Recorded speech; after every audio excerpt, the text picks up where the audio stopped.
is Lady Myya. I am here with Ambition, the poet. Okay, so you guys, I will say this. He's from my hometown, but he grew up in the suburbs. That's all good. You can leave. It's all good. You can do what you do. But at the same time, the brother has such a message. He got a movement. He got a clothing line, y'all. Y'all don't know. We trying to figure this thing out. We gotta ask a question. You know how we do, right, Mayan Tribe? Yes. This is how we're gonna do it. So please welcome Ambition the Poet. Hello. Hey guys, hey, how's it going? It is going. It is going. Thank you so much for your time and your energy, sir. Because, I know, you had other things to do, especially with everything you got going on with you. No, But I had to be here with you. I'm glad you reached out. I'm glad I'm here. I'm excited to talk to you about some things. yes, I'm ready. I'm ready because I'm like, I got questions for you. I got some questions for you. Let me ask you this, right? What is the name of your business? The name of the what? Your business. Okay, so my original name of my business, depending on what you're talking about, is poetry is ambition. Just ambition the poet. And ambition, is one of those words where it just stands for a strong desire, but it's a personal strong desire. No one can give it to you. No one can really take it away. It's something that you're actually born with. And so when I came out with doing poetry, I wanted to make sure that I carried that name to inspire others, to make sure they knew that no environment, no city, no hood, no team or gang or whatever you are seeing or talking about can stop your ambition, because it's something that's deep down inside of each one of us. God has divinely given to us because He knew that we will live in different areas, but that it was something that He gave to us that we needed to use when the time was right. And sometimes, you go through a certain life experience, or sometimes it's something someone says to you, but sometimes you need something from the outside to spark it. But it's already inside of you. It's just waiting to be awakened, or some other words, ready to be lit. It's ready to get lit. It's up to you when you want it to be lit, though. I understand. Okay, so that definitely gives me more questions now because I'm like, okay, first off, what's lighting your fire? I need to understand. So, okay, give me the story, the backstory as to why this, why poetry.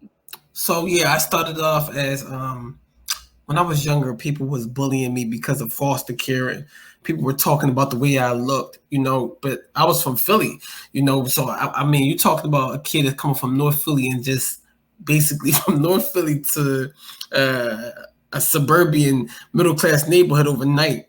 And so I'm still looking and dressing as in poverty, because I was impoverished. I was impoverished in my clothes, my mindset, everything that I did kind of wore that on the outside. And so there's kids from the middle class neighborhood of Sycamore, New Jersey at the time. I guess they really didn't. I would say more so they didn't understand. I'm really one of the first in that particular neighborhood, kids who came from the inner city, not a rougher suburb, but like the inner city compared to the others.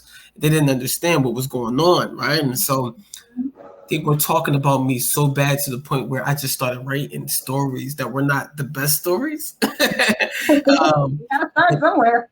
yeah, they weren't good stories. They was bad stories, but Right. those stories turned into rap because I was going through so much. I knew I had to express it.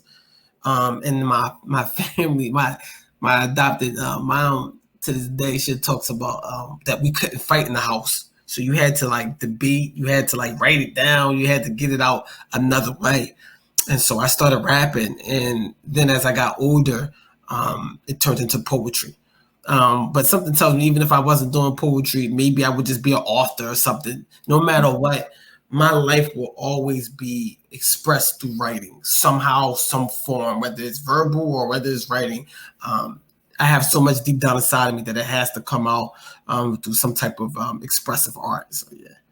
That is dope though. That is awesome because I mean it gave you something Mhm. to be able to do. Some people tend to have a situation like that Mhm. and they go left.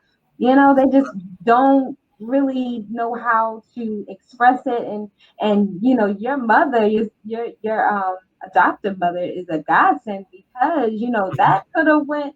Man, most folks in Philly, It's a different person. especially North Philly. Yeah. No, if I don't write, I was telling somebody this too. Yeah, if I didn't learn how to write and to channel my anger, I mean, like you say, you're looking at somebody that's in jail. You're looking at another, statistic, easy. Because I was angry, and my therapist at the time, and my mom, and the people that knew me knew how angry I was. It was vicious. So thank God that I moved out, because Yeah, I think that Philly wouldn't have. I don't know if I would be alive today, to be honest with you. Right. The way I took bullying back then, if you bullied me and I'm in high school, um, you're getting put in the rap. You're the neighborhood people that was talking as I got older. I mean, I started putting them in raps, talked about them on in the neighborhood and all that. And so I don't know if Philly would have taken that so well. Look, we um, have words. They have yeah, that went well. Me talking about the local hustler. So it just was different. But that's the one thing about going through things, and being put under the fire. You never know what could change, can happen in your life, and sometimes it is for the betterment. It's for the good, depending on who's there to tell you you don't need to be violent. You need to be expressive, right? You don't exactly. need to be this. You can do that with all this anger. You do have a gift. My mom was really big on teaching self confidence and expression, but through other ways. So, That's good. That was that was a blessing. Yes. Yes. The boy is doing things. Yes. That is awesome. That is definitely awesome. Okay. So I know the story behind getting. No, no, no. I'm going to have you explain the story behind the clothing line, sir. yeah. Well, the clothing line was crazy. I was telling you earlier that when you're an artist, they always tell you to come out with merch. Some people like put their name on it. Like I was telling you earlier, some people, do a lot of merch that people have is King, Queen, I'm black, I'm proud. And those are good shirts. But I just didn't want to do another one of those. And so I go into a children's clothing store and I don't see any brown representation on the color of the skin of the characters. I'm just like, wait, hold up. Um, Let me see if I can create something. So I go into the lab and I tell my mentor coach, like, I want to make a children's clothing line. I get laughed at. That's crazy. Ain't no poet doing that. So I end up creating something called Ambicito. Ambicito is the word ambition and ito combined. Ito in Spanish is small, and the first part of it is ambition. So it's like a small ambition for Mm, children. And so the character that you'll see when I'm gonna bring it up, I sent show you later, is a chibi, and that's from anime. A lot of black people are into anime, but no one really wants to say it out loud. I mean, you don't want to go to I'm board proud. it. Some people do, some people don't. But there's a lot of black nerds that love anime, and so I was like, you know what? I love the character. I'm going to bring anime to our black youth, and we're going to be proud about it because we love it. But it will have brown skin, it will have our clothing, it will have our look, and so that's kind of how I came up with the concept. And so, Ambicito is what 2 years, going on 3 years now, and I love it. I'm grateful for where it has taken me. We had a big fashion show before the pandemic. I think a year ago was massive. We had a lot of people there. The kids really loved the clothes. So yeah, That was super dope. Okay, yes. Okay. All right. So we're gonna have to see about Amposito. I don't know if I said that right. and besito, yep. I, I mess up just normal. Okay. It's all good. Okay. So. We know you did a couple things before all this. Mhm. So, if you can kind of paint a picture for us who that person was before Mr. Ambition the poet. Oh, you mean just who I was before I became the poet and the oh man, who was I before? It's weird because looking back, I'm just like, who was I before? Um, just the You working person. know, Working. I went to work. Literally, I was going to work. I had a good job. Um, going to church. And really stuck about where I wanted to go next. It was a part of my life where I don't know where I was going outside of work and back home. Work back home, played the game with my family and my nephews online. I mean, that was it. There was nothing going on. And then the I went to the event. I went to this event. This girl at the job, she invited me to a poetry event on South Street. And I went to South Street, a place called Miss Tootsie's. yes. Place you got to go there. You know Miss Tootsie's, right? Gotta go there. Come on Go now. up there. They had an event upstairs. We go up there, and there's these poets. They going off, They, and something is telling me like, "Yo, you're going to do that," and I'm like, "What? I'm a rapper, plus I haven't really tried to do anything with the art in a while." And so that's kind of what happened. But before the art, before all that, I was just a regular person going to work. I still would write every now and then, still consistently writing, but not recording, not nothing, just writing, you know. right. Yep.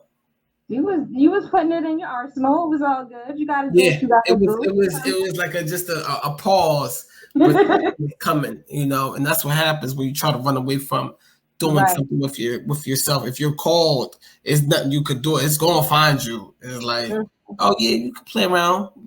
You're going to one day run into the art, and then you're going to be told to do it, and so yeah. You know what you did was you gathered your seeds. You Hmm. gathered, and then you were putting them in, where they put, all the extra grains and different things like that. You Right. put them in there, and then when you need it, you went and got it, and you were just like, okay, now we're just gonna spread the seeds, and make it grow. And now look at you, ambition, got it. Hmm. That's deep, though. That a lot of people miss that because of the fact that that is a lesson in itself. A lot of people, they're lunching on what they truly already want to do, Right. and we find that a lot of people get so lost in other people telling them that they can't do it. Right. You Or we know, get like you said, we was talking about you earlier. We was talking about you earlier about kind of looking for someone to help them in a way.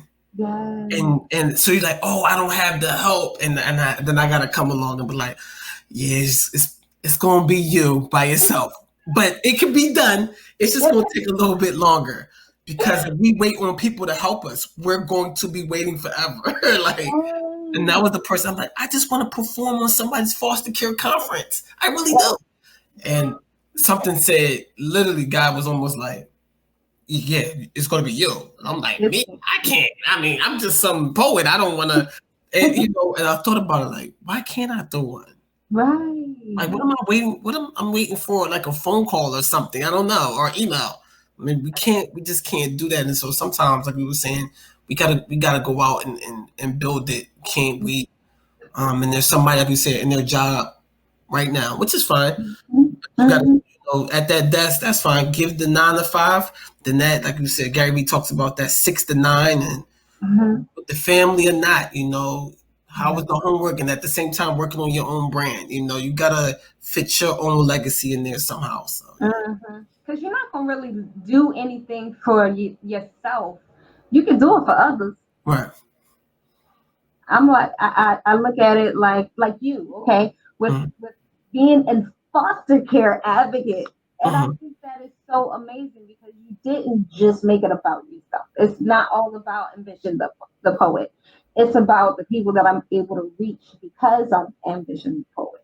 Right. And being the advocate for these people that may not necessarily have a voice or a loud enough voice to voice what's going on, where their situation is. I think that is like absolutely massive. If you could just kind of expunge on that, that would be awesome. Yeah, I mean, one of the things about poetry and I believe in the arts is like, some of these people have went through some serious stuff. Um, and for us to be artists and to do music and to do poetry but not talk about what we really went through and talk about it through a platform is Mhm. kind of like insulting to the people that need to hear what all you went through as that mission statement, right? And so for me to keep going on poetry venues and talking about black love and black power, I mean that's cool. I mean that's great, but some people are domestic abuse survivors, and some people are foster care survivors, and some people are like, incarceration survivors, change their life around. You need to tell the world what it was that changed, who you are. That's true. And so I can't get on the stage, and sometimes I be mad because I'm like, yo, I could do a girl poem too. You know what I mean? But my mission in my head is like, we didn't come here for that though. We Right. came here to tell the people about the stories of the foster children, because if I don't do the stories of foster children in these poetry venues, there is nobody speaking about it. Nope. There is no other artist that's like, oh, I'm gonna do a foster care poem today. It's not happening. And Mm-mm. so as an artist and as a person who has a purpose, I have no choice but to talk about it, because Yeah. someone in that poetry venue needs to hear that. They already heard the girl poem or the black empowerment poem and the political poem. That's fine, but they're not hearing that foster care poem, and there might be someone in there that needs to hear that. And so Right. I got a purpose. I also want to love the art, but I got a purpose, and it has to be fulfilled. I don't take that lightly. So when I go into poetry and do my thing, and it's with the, like I said, divine order. It's like I'm serious about what I have to say. If I am going to do fun poems, that's cool, but I Right. got to do my foster care poem first, and then we'll get into the other things. So Yeah, that is super dope, sir. That's so awesome. I'm just happy because like you hear.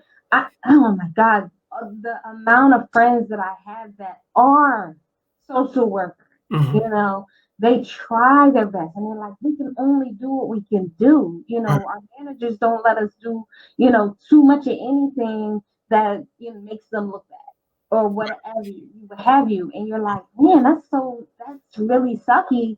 In the first place because these kids did not ask to be here, and here they are going and enduring and stuff that's just so catastrophic. And if we could even like understand, we would cry for them. Yeah, We really would because like that is wrong. That is yeah. so dead Because wrong. the And it's people are suffering, like you said, the one of the biggest things I always say about foster care is like you're literally suffering at your parents' mistakes. And mm-hmm. so it's not your fault, but then at the same time, it's like you're trying to figure it out.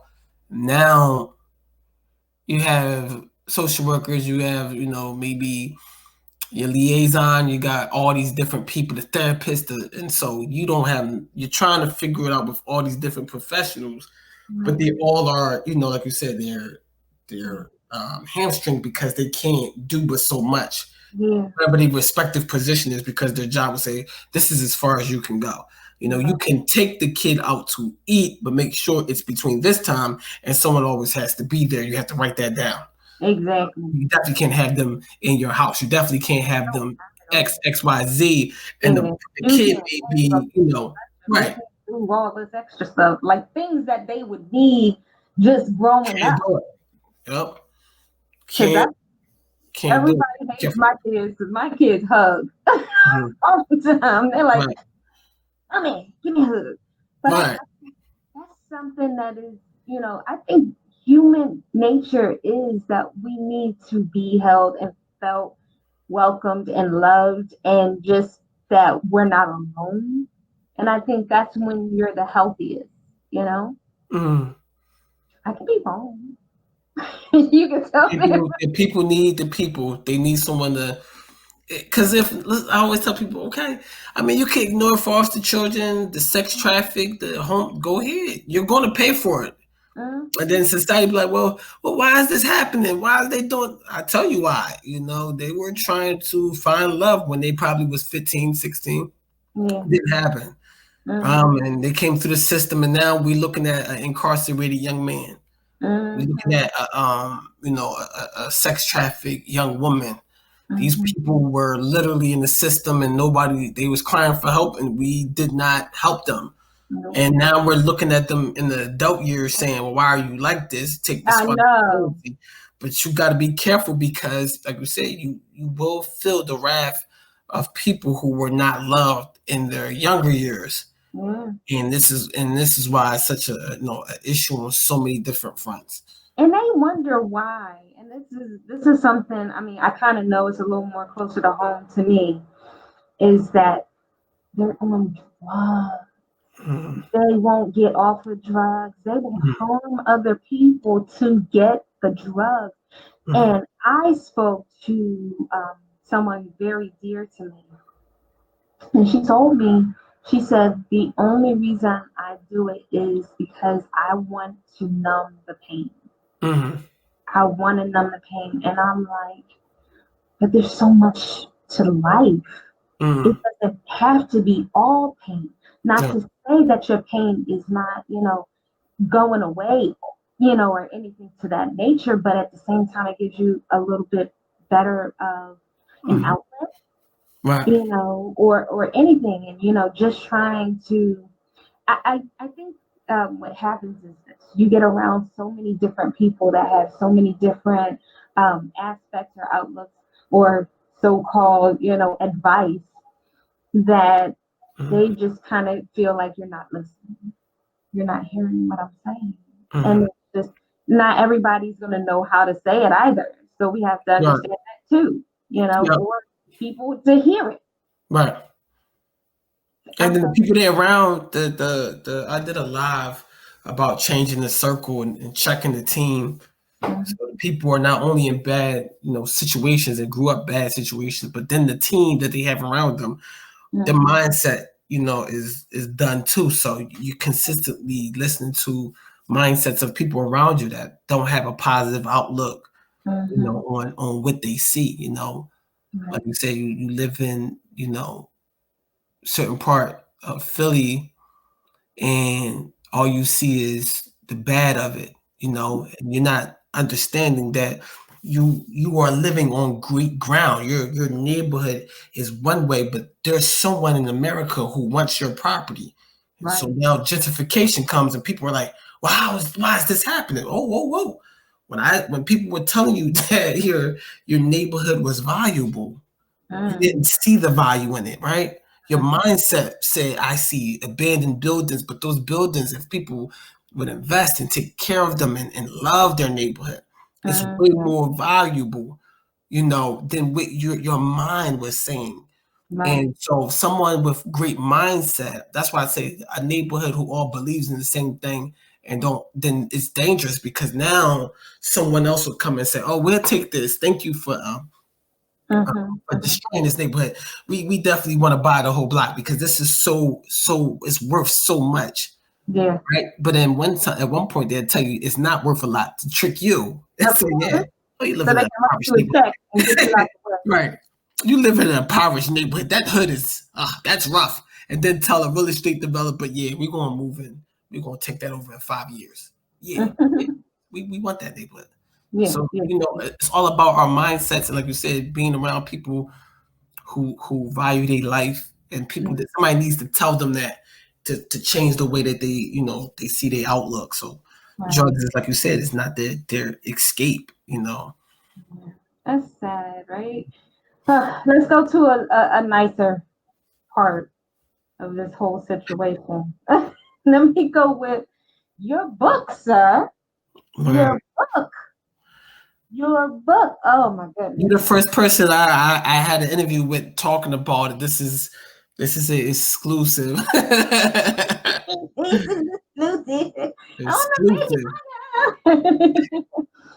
That's so dope. Okay. The book, y'all. The book.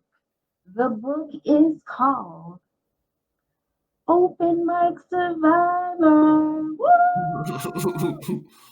And it is gonna be, you know what? I'm like, I want to know what it is, but at the same time, I'm like, man, I just kind of want to read it. I'm like, Yeah.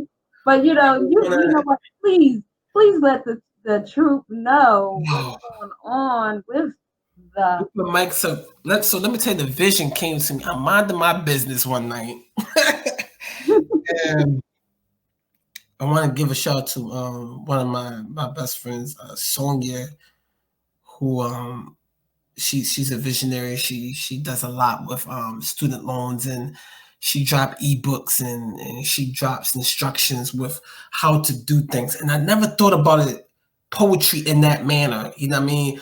Because usually poetry is like how to write a poem. You know, I got videos like that. I'm just like, yo, like I'm not doing no how to write a poem. How my best friend do it? And so sometimes you have to take your art and make it into an instruction manual. But I said, I don't want to do no instruction manual because that's not me. That's whack.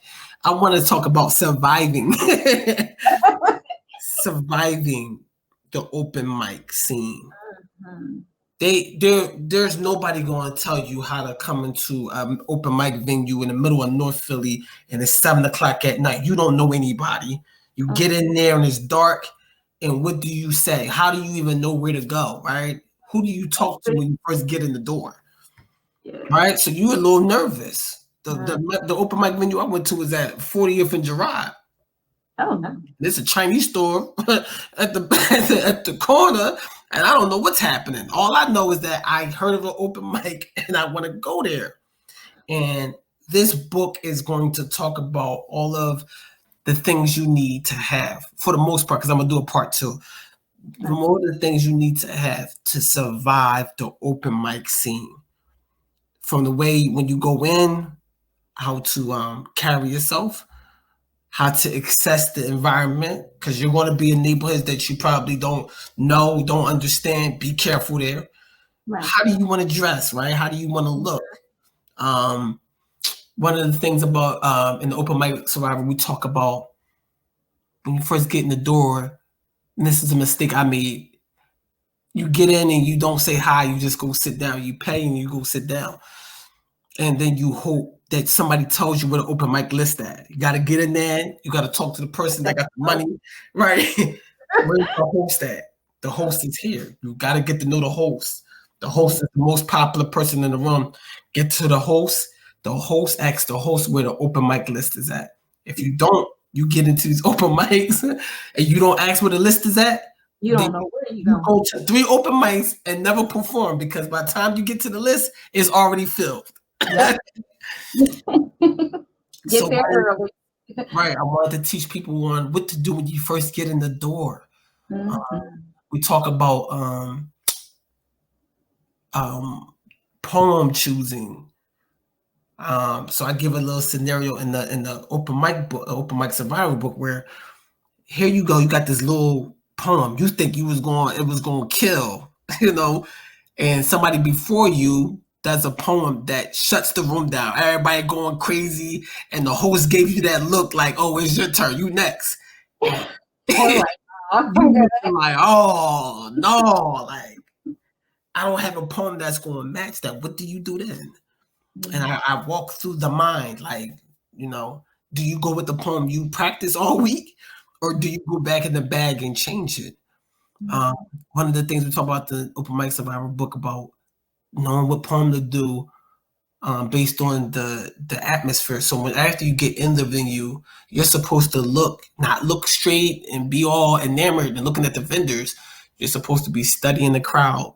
How old are the people in there? Is it mostly women? Are they older? Are they younger?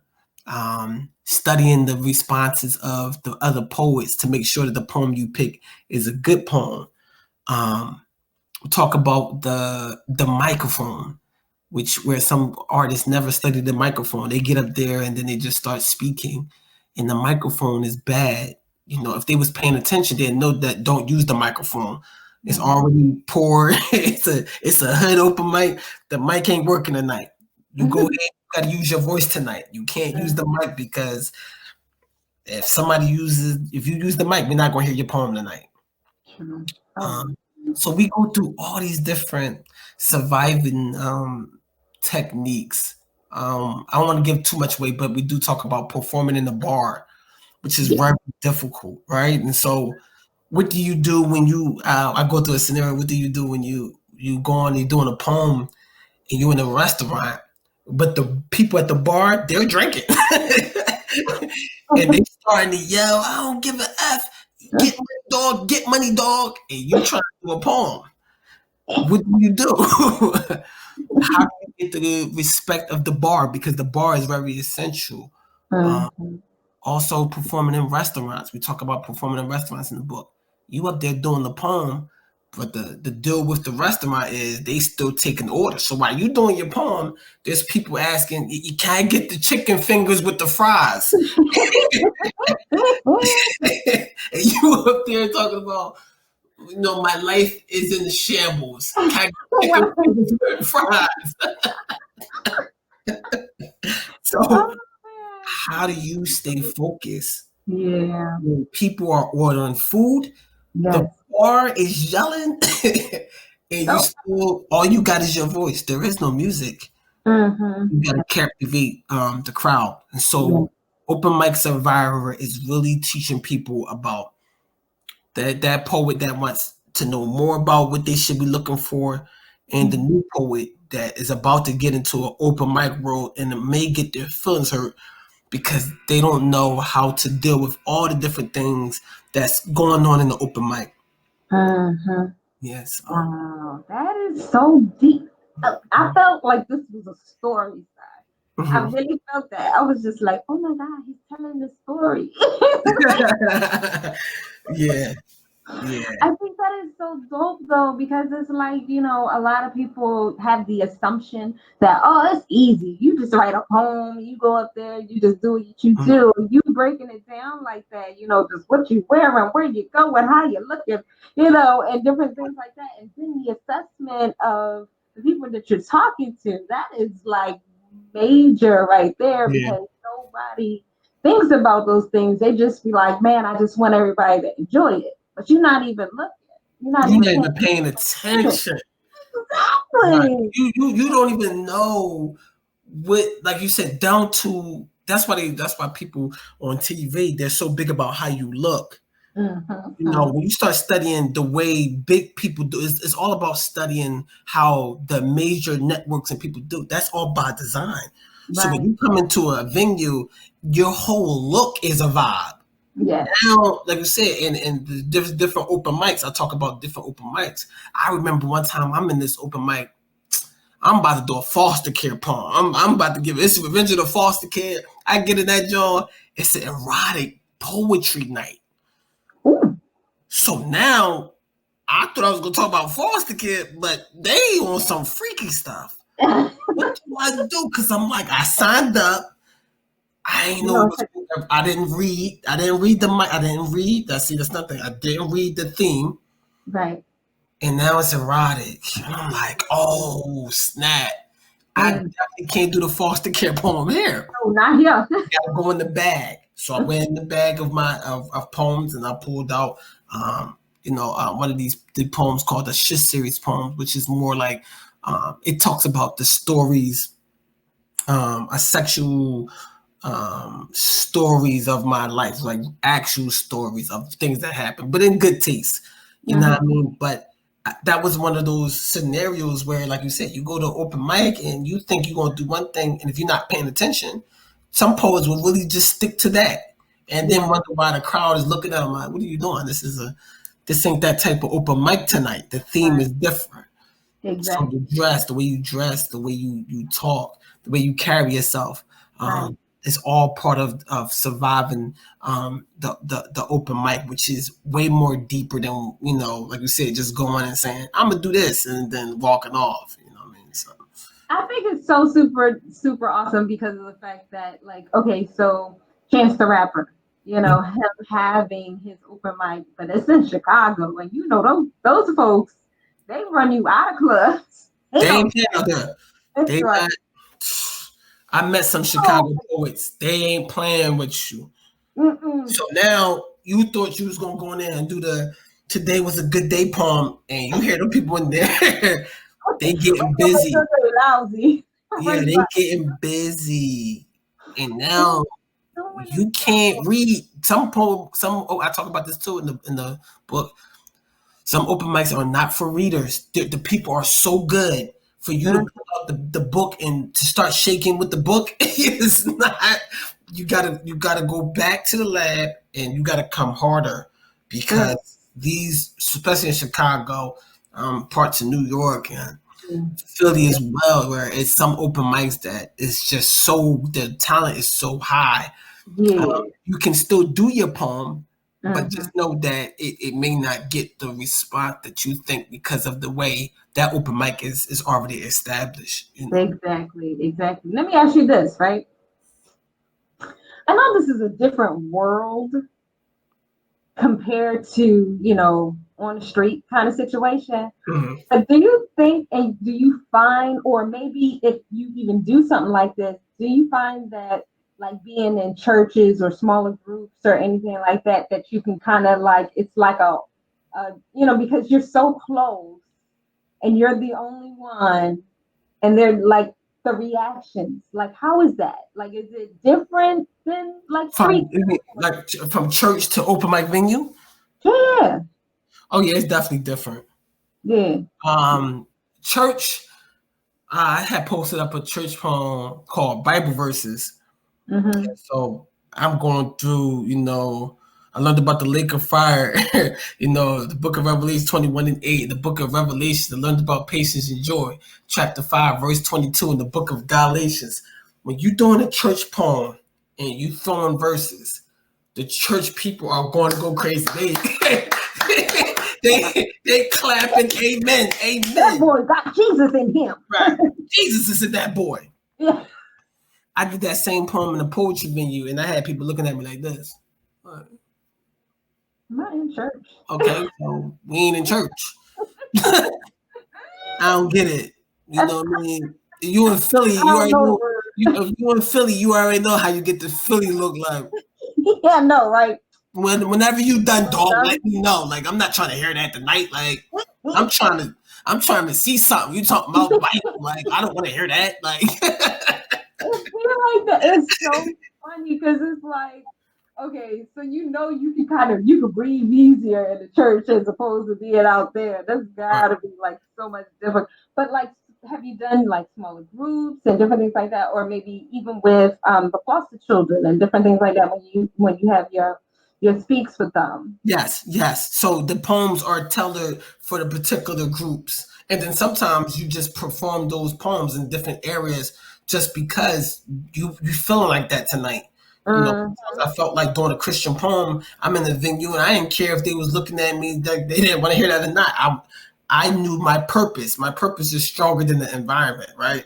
I'm not mm-hmm, coming here to try to meet the venue to fit the venue. No, the venue has to fit me for these 5 minutes.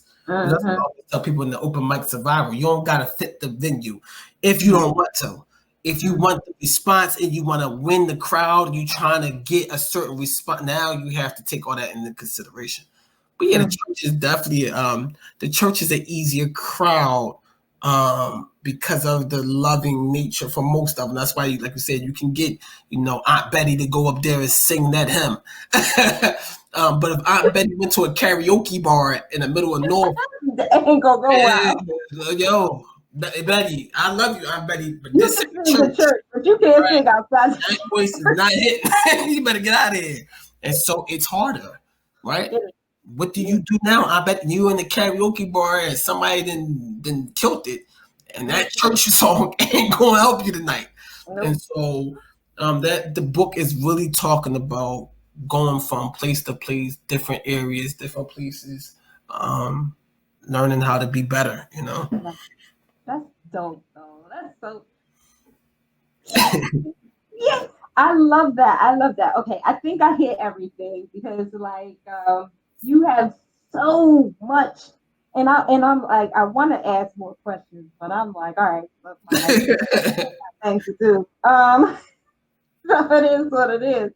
But you know what? Please, tell my Mayan tribe how they can actually reach you, please. Yes, please reach me, Ambition the Poet, on all platforms. If you don't want to do any with this, Google Ambition the Poet just to see what I'm doing. It's gonna pop up. I'm on Facebook. My Facebook is where most of people, for some reason, love me on Facebook more than Instagram, YouTube. So my Facebook is at Ambition the Poet at Harper. Instagram is just Ambition the Poet, all spelled out correctly. Twitter, the same thing.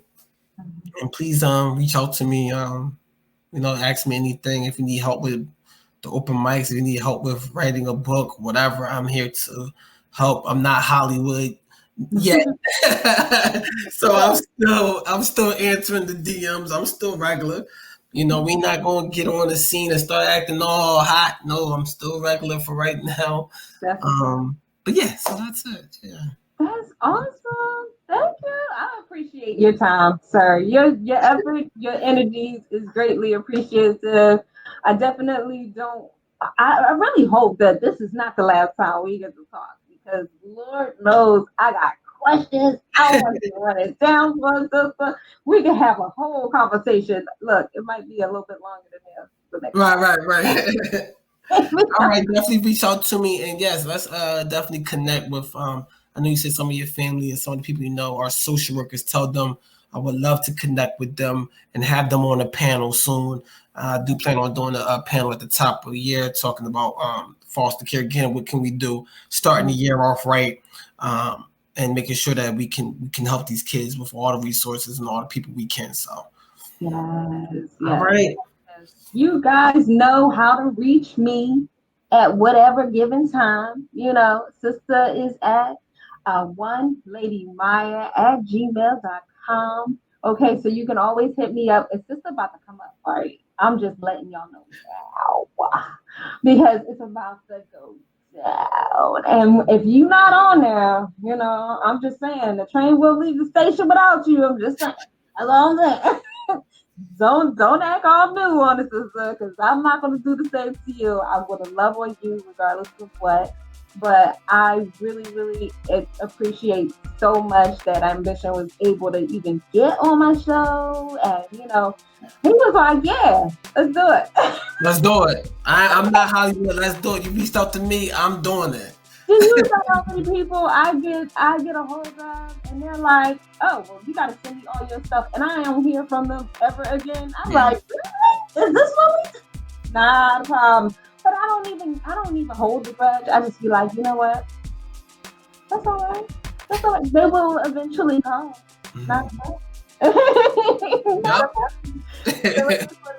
but I do want to make sure that it's no love. But make sure open my survivor. Okay, you guys, you gotta get it. You heard it, okay? And he's giving us, the rundown of what it is that we can expect, especially if you know somebody that has something that they want to go out there and do. You never know. It might not just be poetry. It could be speaking, like regular, storytelling. They have storytelling open mics. They have all different type of different open mics. We have to showcase. Yeah, business. Sometimes they ask the people in the crowd, anybody going to business in here, and then you got to speak about your business in a certain crowd. You got to be ready either way. So this book will give you an adjustment style that most people don't have that you need. You're going to need it and be able to survive in different areas. So yeah, definitely. It's one of those. It's one of those all around situations that you could actually. It's not just for poetry. It's for everything. Every artist, yeah. Poetry open mic. So definitely we appreciate you, sir, so much. Thank you so much. I appreciate you. Thank you so much to my Mayan tribe. You guys are my faithful super fans. Love you on Patreon now. Yay, on Patreon. I got all kinds of stuff up there and whatnot. And I only hope that you can, help us to grow. Anyway, thank you so much for joining me, Lady Myya, and I will see you guys later.